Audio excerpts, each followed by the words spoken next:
روزگاری مرزهای این سرزمین کهن به این گربه کوچک محدود نمی‌شد.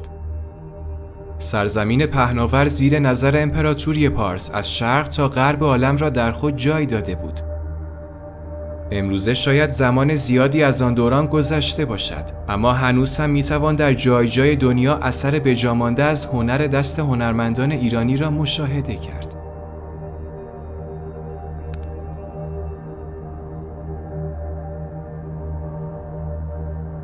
بیشک تخت جمشید یا پرسپولیس را میتوان شگفت‌انگیزترین سازه ایران نامید. شروع ساخت این بنای عظیم از سال 518 قبل از میلاد آغاز شد. داریوش بزرگ اولین سنگ بنای آن را گذاشت تا آغازی بر ساخت یکی از فوق‌العاده‌ترین شهرهای جهان باشد. هرچند که این بنا در میان آتش سوخت و بخش مهمی از آن از بین رفت، اما هنوز هم از عظمت و شکوه چیزی که می‌بینید شگفت زده خواهید شد. سنگ‌نگاره‌های فوق‌العاده، ستون‌های سر به فلک کشیده که کار طراحی و ساخت آن با امکانات 2500 سال پیش به هیچ وجه منطقی به نظر نمی‌رسد. یکی از جذاب‌ترین پروژه‌های معماری ایرانیان در طول تاریخ را می‌توان طاق کسری نامید. این بنای فوق‌العاده که امروزه در تیسفون عراق قرار دارد توسط پادشاهان ساسانی ساخته شده است. گفته می شود که کار ساخت آن را شاپور یکم در حدود 224 میلادی آغاز کرده است. در زمان خلیفه عباسی تصمیم گرفته شد که طاق کسری به کلی تخریب شود و از مصالح آن در ساخت بناهای دیگر استفاده شود که خوشبختانه این عمل انجام نشد. هرچند که متاسفانه همین حالا هم بیشتر بنای اصلی آن تخریب شده است. شاید سالمترین بنای شگفت‌انگیز ایرانی که هنوز هم پابرجاست میدان نقش جهان اصفهان باشد. این میدان بناهای فوق‌العاده‌ای را در 4 طرف خود جای داده است.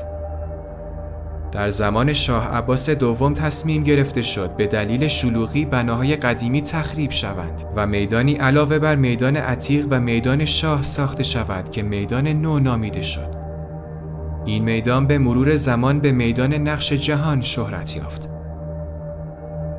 میدان نقش جهان به شکل یک مستطیل بسیار بزرگ است که طول آن 540 متر و عرضی در حدود 160 متر دارد. سیستم آبی شوشتر مجموعه‌ای به هم پیوسته از 13 اثر تاریخی شامل آسیاب‌ها، آبشارها و تونل‌های هدایت آب است. این 13 اثر به صورت یک سیستم هیدرولیکی و در ارتباط با یکدیگر کار می‌کنند.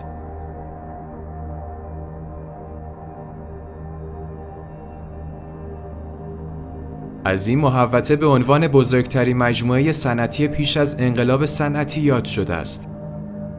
سازه‌های آبی شوشتر در جهان بسیار شناخته شده تر از ایران است، چرا که بیشتر جهانگردان تنها برای بازدید از این سازه به ایران سفر می‌کنند.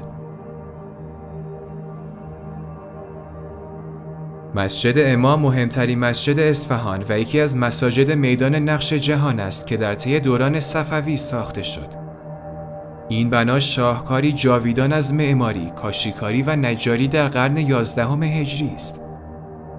شاه عباس مسجد را برای شادی روح جدش شاه طهماسب بنا نمود.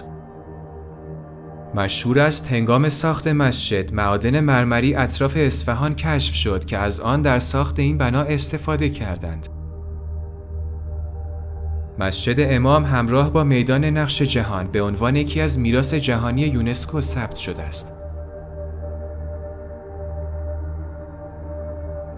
از دیگر عجایب هفتگانه ایران میتوان به باغ ارم اشاره کرد. این باغ در شمال شهر شیراز واقع شده و نام آن به معنی بهشت می باشد. قدمت باغ ارم به دوران سلجوقی برمیگردد و در دوره‌های مختلف مورد بازسازی قرار گرفته است. نقاشی، حجاری و کاشیکاری‌های به کار رفته در عمارت نیز از شاهکارهای دوره قاجار می باشد. این باغ همچنین تنوع گیاهی بسیار بالایی دارد و گیاهان مختلفی از اقصا نقاط جهان در آن کاشته شده است. این مکان تاریخی از پربازدیدترین مکانهای کشور می باشد. زیگورات چوغازنبیل نیایشگاهی باستانی است که حدود 1250 سال پیش از میلاد در تمدن ایلام ساخته شد.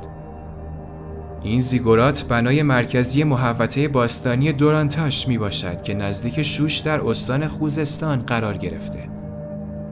معماری منحصر به فرد آن برای باستانشناسان و علاقه‌مندان به تاریخ شناخته شده است.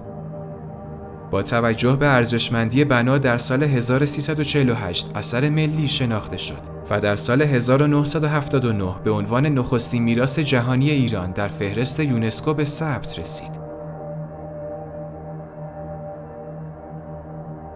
ممنون که تا پایان با ما همراه بودین. اگه از این ویدیو خوشتون اومده لایک کنید و با دوستاتون به اشتراک بذارید.